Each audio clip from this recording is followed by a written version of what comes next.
E aí, meus contemporâneos, meu nome é Christian Figueiredo, cristão desde o nome, descendente das figueiras, não sou um youtuber louco. E nem sei o que ele faz hoje em dia. Espero que ele não tenha esquecido de respirar, mas o assunto não é esse. Estou aqui para fazer o vídeo que complementa o meu gigantesco vídeo de análise de Pokémon, ao qual não consegui cobrir tudo que eu queria, onde mesmo finalizando a análise, meu bloco de notas continuava muito cheio. Então decidi aproveitar esse meu entusiasmo para falar dos episódios que mais me marcaram de Pokémon, da fase clássica que adapta a região de Kanto e o primeiro jogo. Bora lá então!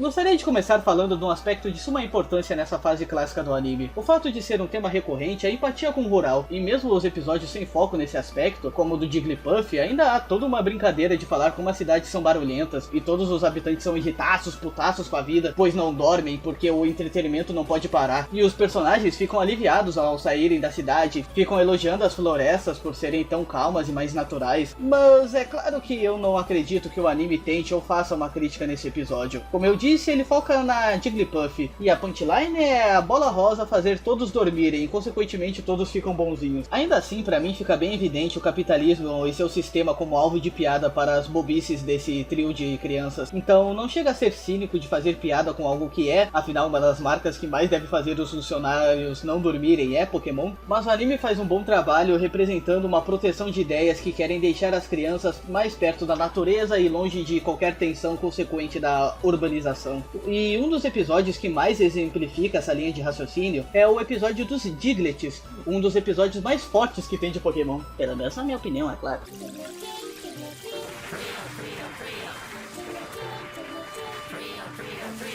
Ele começa com Ash e a turma andando numa ravina tranquilamente, até que observam uma cena peculiar de um monte de caminhões caindo em buracos. Ao falar com um dos pedreiros que dirige um caminhão, ele explica que nenhum dos trabalhadores consegue chegar na obra, porque os Diglets, esses pequenos pokémons topeiras que parecem cantar uma música engraçadinha viciante, eles estão fazendo buracos. E dessa forma, o proletariado decide chamar treinadores de Pokémon para fazer de xereca esses vagabundos. E de fato, todo mundo chega. Mas acontece uma cena muito mais peculiar e divertida do que a primeira. Os Pokémons não saem das Pokébolas. E como os Gentlemen, os Diglets devolvem as Pokébolas. Até mesmo o Pikachu, que está fora da Pokébola, não ataca. Na verdade, ele se recusa veementemente. Logo, todos os treinadores ficam de saco cheio e simplesmente vazam, sem nenhuma paciência para entender os acontecimentos. Até mesmo o Gary se retira. Aliás, ele tinha uma informação bem surpreendente dessa espécie de Pokémon. O Gary diz que os Diglets se movem na velocidade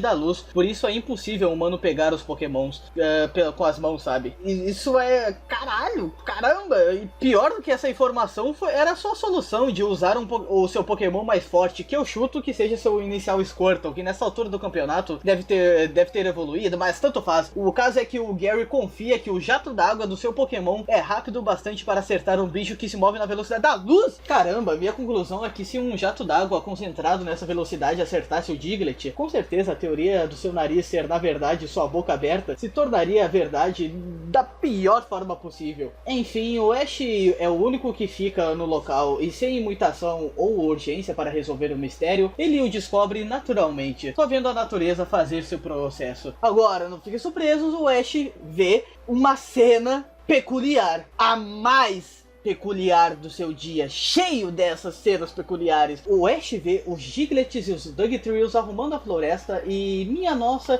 como essa cena é forte. Ela tem vários motivos para o ser. Afinal, todo episódio é uma preparação desse momento, e essa revelação torna muito mais bonito o ato dos Pokémons de não atacar seus conterrâneos, criando através dessa simples ação dos Pokémons uma consciência coletiva de natureza para a espécie como um todo. Muito parecido com o que eu vi no livro da floresta, com os elefantes serem respeitados e referenciados. O Brock até fala que para os Diglets o mundo é seu jardim. Afirmação esta que é acompanhada de assobios ao fundo. Um complemento tão simples, tão natural, portanto tão representativo. O Pikachu olhando maravilhado os Diglets também é muito bom, pois ele aqui representa o respeito dos Pokémons em relação aos Diglets. Respeito oriundo de um saber passado silenciosamente e compreendido por todos os Pokémons. Na moral, os Diglets nesse episódio ganham um caráter até teogônico, posso dizer, pois mesmo em sua simplicidade, o episódio dá origem à harmonia e beleza beleza do mundo de Pokémon, através de arquitetos que representam um sentido maior. E essa é a moral do episódio. Os Pokémons, através da construção para essa cena, tornam-se evidentemente símbolos da natureza, a qual, com paciência, olhando através de sua perspectiva, podemos contemplar um sentido maior. Um que até chega a tocar o coração do operário que decide parar a construção do hotel. Uma conclusão muito otimista, porém falo com tranquilidade que toda a construção para o episódio é tão bem feita que a conclusão otimista demais não o afeta, diferentemente do episódio do Muck. It doesn't matter how old I am. Come on, it's not like anyone's gonna see us. Talvez seja um pouco clickbait da minha parte falar de um episódio ruim num vídeo de bons episódios, mas eu precisava comentar esse. O tal episódio que chateou muito a minha pessoa. Afinal, eu queria falar com entusiasmo todos os episódios que focam nos Pokémons do Ash, porque dou muito valor a personagens e os Pokémons são personagens vitais à trama. Mas venho a vocês falar com tristeza que o episódio do Muck é uma porra. E o fato dele ter vindo literalmente antes do episódio dos Diglets é engraçado pelo quão pedagógico é esse fato. E deixa eu explicar melhor. O episódio fala sobre uma cidade tão empolgada com a industrialização que faz um monte de fábricas, crescendo assim em produção, mas a limpeza do local não cresceu igualmente. Naturalmente, um mais um dá dois, tanto a água quanto o ar foram contaminados. Isso faz com que um monte de Grimes e Mucks fossem atraídos pelo local. E esses Pokémon são do balacobaco, então todo mundo quase é feito de xereca, se não fosse pelo Magnemite liderado por um tarado, por um de sua espécie tarado pelo Pikachu, porque nesse episódio ele tava doente, por isso tava soltando muita eletricidade. Esse é um meme do episódio, e é engraçado porque, bom, o Magnemite tava de parafuso duro, né, gente? Voltando, o episódio termina com o Ash falando com música inspiradora de fundo pra enfermeira Joy e pra policial Jane: vocês precisam cuidar da natureza e das águas. O quê? Qual é o sentido? Não é culpa delas, caralho. A enfermeira até reclama das indústrias e da poluição e como elas vão cuidar disso? Uma é enfermeira, a outra é policial. Elas têm mais o que fazer do que ficar limpando água, porra. E tudo tá fazendo isso, né? E o problema não é sujeira, meu cupincha. É quem está causando é o problema. Mas em momento nenhum o Ash reclama das fábricas. Parece até que o final do episódio foi censurado e por isso o roteiro ganha tons de esquizofrenia. Os personagens falam um com o outro de forma tão desconectada com a realidade do próprio episódio que fica parecendo que eles falam com as paredes. Afinal, nada que se conversa, não tem coerência, é bobo de uma forma não saudável até, pois usa elementos reais como fábricas e industrialização para mandar uma mensagem que não condiz com a realidade. Não é como Pokémons topeiras e o jardineiros são Diglets e as árvores somos nozes. A mensagem do episódio dos Diglets é idílica, assim como o episódio em si, mas aqui não é. Caramba, que episódio sem noção. Eu realmente me incomodo com o fato de ser possível ouvir o roteirista de fundo falando pelos personagens, mas vamos tentar não sair do foco, se bem que eu já e tanto faz, vamos voltar para os episódios bons. I'm coming for you, baby girl. Um episódio que comunica com essa temática dos Pokémons como símbolos da natureza é o da recusa do Bulbasaur para evoluir, que de forma muito interessante usa dessa característica da série, do anime, para criar um conflito entre o Pokémon como expressão da natureza e Pokémon como expressão de si mesmo. Tudo começa com o Bulbasaur lutando contra um Rhyhorn, onde o Ash tenta voltá-lo à Pokébola por medo do Pokémon levar uma pior. Porém, o Bulbasaur se recusa a recuar e com tal determinação ele dá uns belos catiripapos no Pokémon, o ganhando. Aliás, um bagulho importante a se constar é que, como há muitos episódios que terminam em si mesmo, esse daqui faz o trabalho de apresentar para quem não sabe, ou reforçar a ideia para quem sabe, que o Bulbasaur tem um espírito de guerreiro, que entra em conflito com o rito de passagem de Bulbasaur para Ivysaur. Esse rito é quando os Bulbasauros se reúnem para florescer seus bulbos, e isso não é somente um rito para os Pokémons, como também para a natureza. E o interessante a se colocar na mesa é que desde a apresentação do Bulbasaur, é dito pela Pokédex, cientistas não sabem dizer se o Bulbasaur é planta ou animal. Aqui vemos o porquê, pois o florescer da floresta é homogêneo ao florescer dos bulbos dos Pokémons, dessa espécie em específico, sendo mostrado e dito a espécie do Bulbasaur influencia e são responsáveis pela natureza. Existe a vontade coletiva e a vontade da natureza, natureza. Para o mundo ser como é, precisa-se de um esforço coletivo da natureza e a ação daqueles que têm consciência. E justamente por isso, os Bulbasauros não são somente planta, como também animal, pois precisa haver a escolha. Todavia, é tão consenso a escolha de querer servir o propósito da natureza, que quando aparece um Bulbasauro como o do Ash, que não quer evoluir, tem toda uma comoção. E pode até parecer que o episódio é uma repetição do drama do Pikachu, de querer provar ser bom como é. Mas aqui não é sobre provar-se. Nesse episódio, o Bulbasauro já está satisfeito, ele só precisa ser aceito. Ser aceito como mais guerreiro do que planta, mais animal do que planta. Motivo pelo qual ele não quer se responsabilizar em cuidar ou servir a natureza. O Bulbasauro só quer lutar e ser forte. Ele não tem interesse em dar a vida à natureza. Todos os outros da sua espécie podem seguir esse fluxo da natureza como um todo. Porém, o Bulbasauro quer seguir o dele. E no final do episódio podemos ver que isso não significa estar menos conectado com o biosistema. Pois se fosse assim, ele não conseguiria usar o Solar Beam, ataque de poder proveniente da luz natural. Por isso é catártico ver ele usando o Solar Beam. O episódio inteiro é o Ash querendo ver o Bulbasauro evoluindo para ficar mais forte. Os Avisauros e o Venusauro querendo que ele evolua para ficar melhor. Tudo para, no final, sem muito drama, o Bulbasauro mostrar que o tempo todo ele tinha tudo para seguir seu propósito de ser destrutivo pra cacete, de ser melhor. Além do mais, de ter o necessário para estar ligado ao natural. Fazendo o de sempre, nunca desistindo por ser muito teimoso. E tudo conclui-se com o Venusauro vendo a força do Sakuga do Bulbasauro e o respeitando. Afinal, deve dar trabalho fazer Sakugas. Então o Bulbasauro merece ter suas escolhas respeitadas. E partindo do pressuposto que isso não faz pior e sim extremamente forte, tá tudo bem. It's Godzilla! It looks like Godzilla, but due to international copyright laws, it's not. Still, we should run like it is Godzilla! Though it isn't. O próximo episódio que comentarei é sobre um dos assuntos já comentados nesse vídeo. O que podemos aprender com os pokémons? Estou falando do episódio do Dragonite Gigante, onde o Ash pega o Krabby e só não bate na Mish pois foi interrompido. Quer dizer, não, na verdade esse é o próximo episódio, merda. De qualquer jeito eu acho muito importante eu ter falado isso. Mas de qualquer jeito esse episódio também tem esses momentos extremos, afinal o Brock enche a boca pra falar pica. Pikachu? Pica? E sabe, tudo bem o Pikachu ficar falando pica toda hora, mas qualquer humano falando isso eu não tanco. Acho que estou me perdendo no assunto. Esse é o episódio onde o grupo vai nesse farol bizarro procurando ajuda e acabam conhecendo um prodígio no quesito pesquisa Pokémon, ao qual ele começa todo um discurso falando do papel do treinador, do pesquisador e como eles se cruzam, sendo a função do treinador exercer o privilégio de poder se aventurar e capturar o máximo de Pokémons possíveis para poder se relacionar, sendo que essas relações de Pokémons descobertos pelos treinadores são estudados pelos pesquisadores Pokémons, que, como ele mesmo diz, os pesquisadores normalmente tem mais interesse em manter contato com os Pokémons do que colocá-los em batalha. E dito isso, tu cria-se todo um mistério do farol e do porquê desse guri ter instalado seu laboratório logo nele para estudar, sendo a resposta de certa forma trágica. Esse pesquisador mirim um dia encontrou um Dragonite gigante que foi atraído pelas luzes do farol quando ele não era ainda do pesquisador e infelizmente ele não conseguiu fazer contato com o bicho, que sumiu na neblina, e desde então o pesquisador começou a questionar-se o quão solitário era aquela criatura.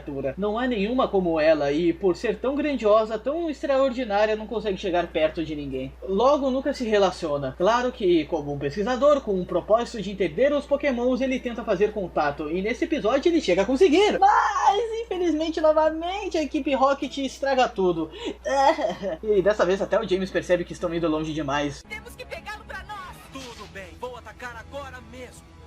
Mas é uma judiação mirar numa criatura tão doce. A gente tem sempre que estragar os planos de todo mundo, até eu acho isso o fim. O que na verdade é uma característica comum do personagem, ele é bem bonzinho, ele provavelmente só tá nessa porque ele gosta dos amigos. Ademais, a conclusão é o Dragonite saindo da cena, voltando para sua caminhada solitária e o pesquisador volta para sua espera solitária também. Basicamente, dois seres que buscam a mesma coisa, um amigo. Mas, tragicamente, eles são distantes demais em existência para ser possível eles juntarem essa vontade deles. E eu gosto muito desse episódio porque ele me passa uma vibe kaiju muito foda, no quesito interpretar o kaiju como uma criatura solitária, grandiosa demais para viver viver nesse mundo, e que só de andar já é motivo para todos se afastarem, onde muitas pessoas olham essa criatura e veem nela uma personificação da natureza ou algo do tipo, mas na verdade é só um animal miserável. Conclusão que eu tenho em alguns filmes, né, porque dependendo do Kaiju, realmente ele é uma representação da natureza, e dependendo da encarnação do Kaiju, ele é uma interpretação da natureza. De qualquer forma, esse Dragon Knight me lembra muito o Godzilla em muitos filmes, onde ele só tá andando por aí e quando alguma coisa acontece na sua vida é só merda. Oh my god, it's Godzilla! O próximo episódio que comentarei passa a mesma vibe de Obra de Kaiju, e é um episódio tão legal que a primeira coisa notada sobre ele enquanto eu assisti é que o episódio tava muito divertido. O episódio que estou falando é o do Tentacruel, o gigante por alguma porra de motivo. Nessa época o anime era bem livre. O episódio começa com a gurizada indo pra mais uma cidade até que eles se encontram com essa velha desgraçada, Sugar Mommy de um monte de meninos sem Cristo no coração, ou bolso para levar a Bíblia, porque se tivessem não estariam nessa situação degradante. Enfim, a velha Coroca diz que está tendo problemas para construir um resort no meio do mar, pois tem um Tentacool do caralho escaralhando tudo. Então os heróis decidem não ajudar. Isso mesmo, a Michi ama Pokémon de água e não fica confortável com a ideia de fazer os Tentacools de xereca, sem mais nem menos. Ela nem entende o que tá acontecendo, pô. Só vai zoar os caras. E provavelmente ela seria poupada caso o Tentacruel tivesse destruído tudo. Mas ele não conseguiu por vários fatores simbólicos. Antes de tudo, é importante citar o Horse, que é o primeiro fator de provocação para a maior reflexão do episódio. O Pokémon constantemente tenta avisar os guris da papagaiada que vai suceder, mediante a raiva dos Tentacool. Basicamente, o Horsey, ele é um mediador que mostra o medo dos dominadores de serem dominados. Isso mesmo, fica bem claro que mesmo os Tentacool sendo vítimas, afinal a construção do resort está sendo feita acima da sua casa, né, do seu habitat natural, ainda assim eles, por não tentarem conversar com os humanos, acabam fazendo parte de um destrutivo jogo de autoridades, onde tudo se resume a quem tem maior força ou maior pica, né? Nossa, que idiota. E claro que o anime não acha esse modus operandi certo, e a trama se sucede numa construção de episódios sobre compreensão, focando totalmente na Michi, porque do mesmo jeito que os Tentacools não conseguem compreender os humanos, a Michi não consegue compreender os Pokémons d'água, pelo menos não esses. E creio que deixei claro que a Michi simboliza os humanos nessa conversa. Por isso mesmo Pikachu tentando a diplomacia com o Tentacruel gigante, de nada adianta. Era preciso um humano mostrar a se importar. Inclusive essa cena do Pikachu falando com o Tentacruel é realmente uma boa cena de tensão. Afinal, por serem Pokémons, não sabemos o que eles estão falando. Logo, não sabemos se está dando certo a conversa. A única coisa que nos resta é esperar para ver a reação do Tentacruel. Muito bom esse conceito. E a conclusão do episódio é a Michi escalando o prédio para ficar no mesmo nível de olhar do Tentacruel, numa tentativa de ficar no mesmo nível do Pokémon. Pois esse é o recado dela, que os dois estão na mesma situação, uma situação de miséria por estarem perdendo a casa. E dando esse discurso, a Michi esclarece para o Tentacruel que o recado foi dado e por isso ele não precisa ir mais longe. Todo mundo já entendeu, os humanos já entenderam que fizeram merda, não precisa destruir tudo, caralho. Mas é claro que a velha gananciosa ainda tenta destruir o Tentacruel gigante com mísseis, só que ela é facilmente derrotada. E por que essa cena super rápida, super foda-se, é importante para aparecer no episódio e importante para a minha interpretação? Pra mim, essa cena esclareceu certo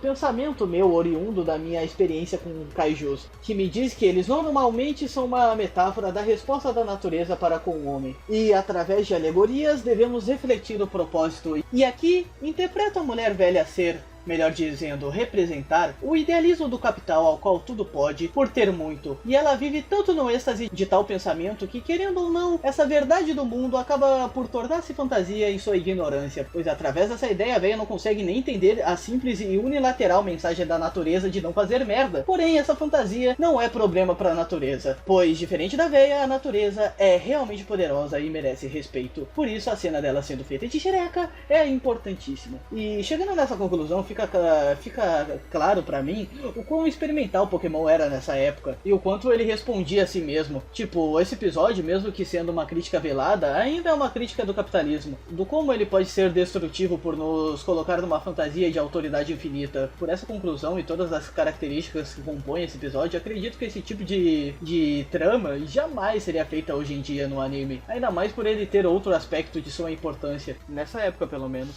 o de não se prender a conceitos do jogo jogo. Como um Tentacruel gigante, o fato de hoje em dia esse Pokémon seria um prato cheio pro Pikachu, porque foda-se o tamanho e o fato do Pikachu ser um pequeno rato. Ele com certeza o jantaria na porrada, simplesmente por ter golpes que dariam super efetivo.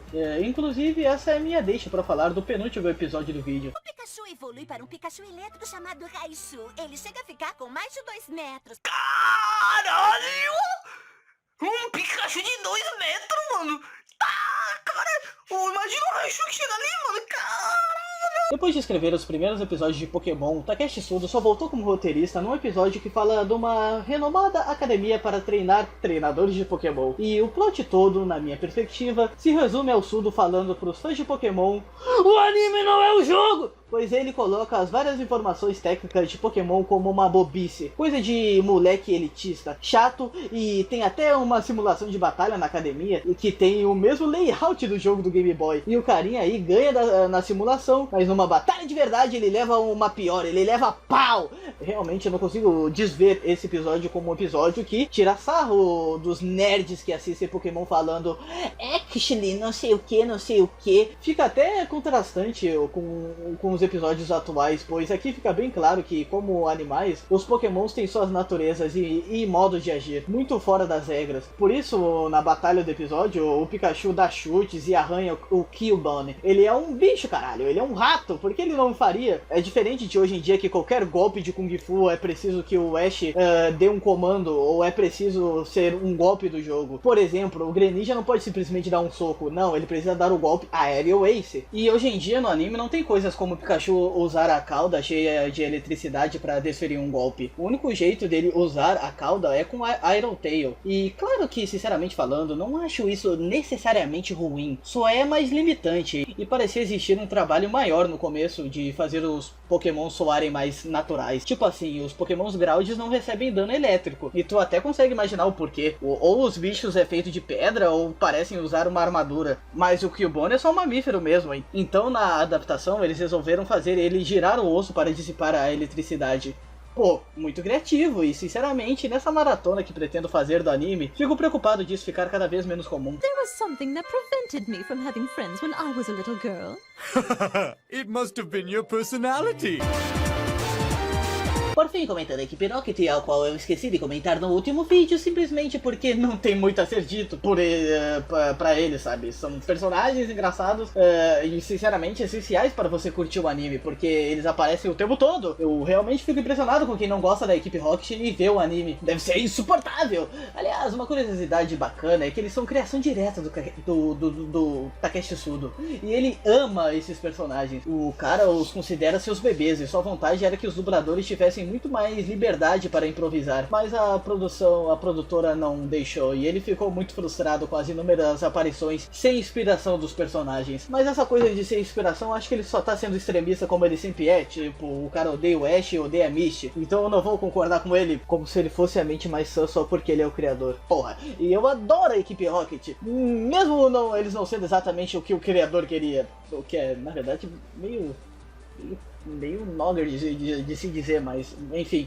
eu adoro quão retardados eles são. Inclusive, eles são detentores de uma das melhores relações de mestre Pokémon, tanto quanto com o Meow, quanto com o Koffing e o Arbok, que evoluem com o amor dos treinadores. Mó fofinho. Mas enfim, o propósito do vídeo é falar sobre episódios, e tem dois bons da equipe Rocket. Afinal, o trio tem duas funções: fazer cenas engraçadas ou surpreendentemente cenas emocionantes. Tipo, tem um episódio que a trama toda do episódio é uma competição entre a Misty e a Jessie pra conseguir ganhar um concurso e elas ganharem um conjunto de bonecas, e o James até empresta os Pokémons pra ela ter alguma chance, né, pra Jessie ganhar as bonecas, que ela nunca teve boneca, e ela queria muito aquelas bonecas quando criança, então ela queria essa realização, só que ela perde pra Misty, né, porque a equipe Rocket sempre perde, e pô, tem toda uma ceninha, ele mostra toda uma ceninha no final dos Pokémons, o Arbok, o Koffing, o James e o Meow, eu sei que eles não é um Pokémon, sabe? Eles se fantasiando de bonecas pra Jessie, sabe? Pô, mó fofinho, cara, vai tomar no cu, cara. Ai, que episódio top.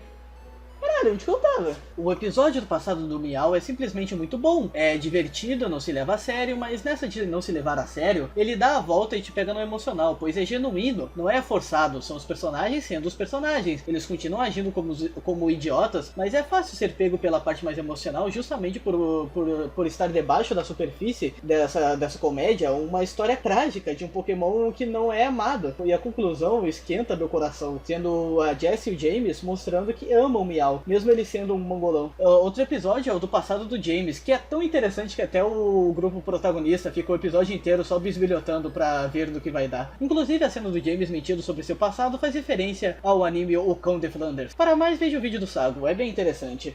Bom, eu poderia falar de muitos outros episódios e falar muito mais dos episódios da equipe Rocket, principalmente do James, que é pedrada, mas o vídeo já está muito longo e o principal eu falei.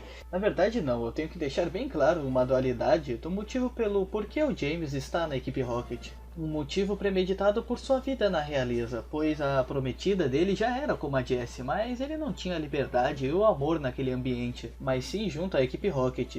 E esse amor é deixado para a interpretação basicamente, pois mesmo sabendo que é um amor de amizade, tendo em vista os episódios passados e posteriores, o episódio termina com ele pegando a Jessie de balão e deixando o Miau para trás.